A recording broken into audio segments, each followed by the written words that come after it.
All right, joining us, John Yoo, former Deputy Assistant AG and UC Berkeley law professor. Bless his heart. John, thanks for coming on. So I was going to talk about this Lisa Cook Federal Reserve flop, but you taught Charlie, and you taught him. You were just telling me this at Claremont, and because he didn't attend college. Tell us about this. So the Claremont Institute, one of the great conservative think tanks in the country, has programs every summer for a week for rising young talent, journalists, young lawyers, government officials. And Charlie showed up in one of these fellowships in 2021 during the lockdown.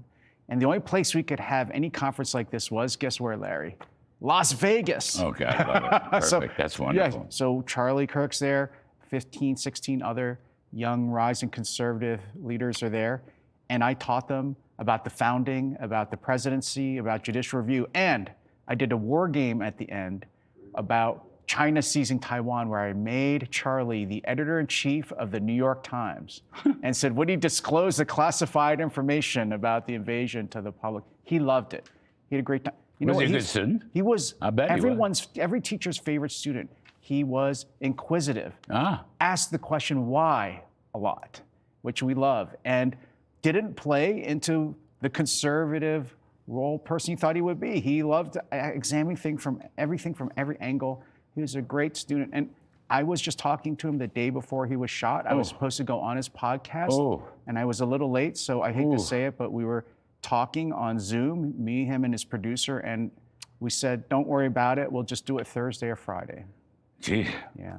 Was it just the one class that you did? Sponsored by Claremont? Sponsored a week long. Week-long intensive, 9 to 5 every day, 5 days of the week. And he was inquisitive. And did he do his homework?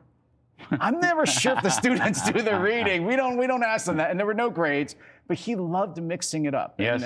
And already you could tell the other students, they loved him because he was so charismatic. He had such a way with words, but he loved to debate. That was the most important thing. All right, we're going to have you back on Lisa Cook, but you can just tell me. I read your National Reviewer. Lisa Cook basically lied to Congress regarding her mortgage fraud, her mortgage liar loans.